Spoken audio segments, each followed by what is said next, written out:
Venerable Ignacia del Espiritu Santo. The birth of a humble servant.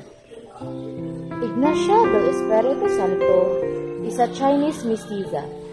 His father was Giuseppe Ayoko from Amoy, China, and her mother was Jeronima, an India from Binondo, Manila. Ignacia was baptized on March 4, 1663 at the Church of the Holy King of Maria by a Dominican missionary, Father Alberto Colares, O.P. Parents at that time give a devotional names at baptism of their children.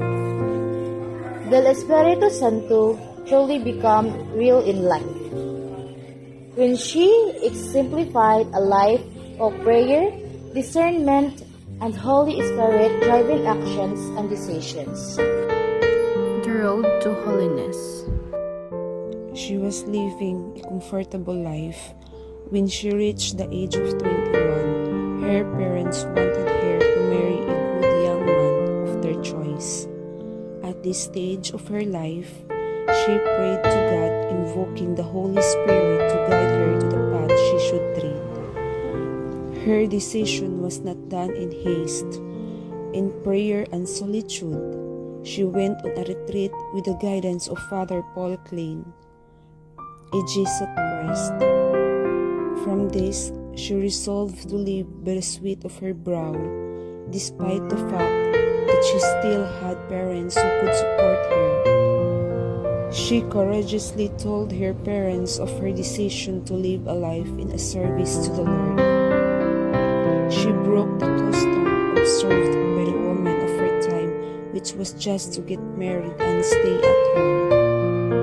In 1684, she started to live a solitary life, which attracted other young women, and this started the foundation of the group known as Beatas.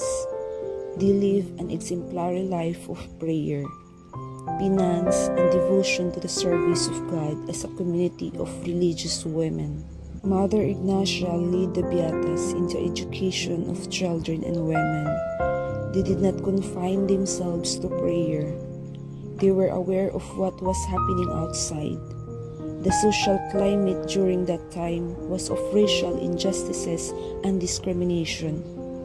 Living under such a climate, Mother Ignacia, together with the Beatas, started to seek the Lord's will in the situation confronting them.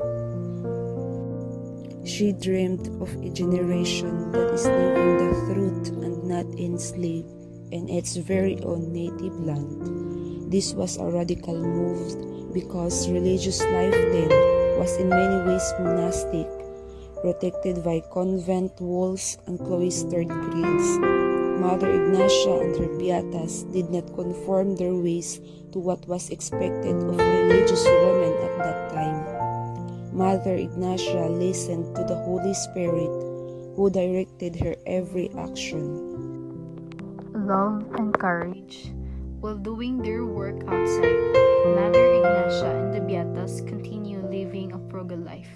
They existed almost only on rice with a little salt, eating under the moonlight to save oil for their lamps. With deeply humility and full trust in God's loving providence and coupled with their ingenuity and resourcefulness, they survived the challenges of life. In all these difficulties, Mother Ignacia exhorted her companions to bear with constancy and make penance as their way of imploring God's mercy. Hardship did not diminish the love and courage of the Beatas to go on serving God through their service to the people.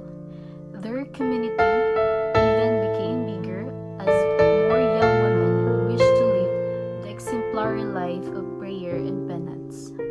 Mother Ignacia herself bore a heavy cross on her shoulders.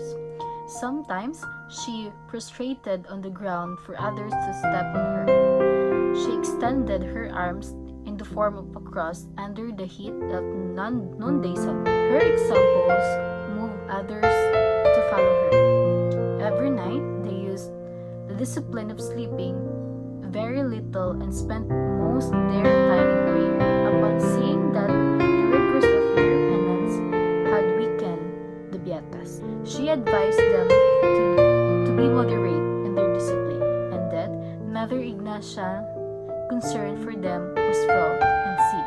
Several years before she died, she gave the leadership of the foundation to Mother Dominga del Rosario and took her place among the ranks of the ordinary. Truly, she exemplified humble servanthood.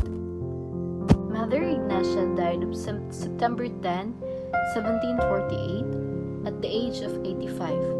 At the time of her death, she received the honor and recognition which was denied during her lifetime. The Filipino Congregation of Religious Sisters.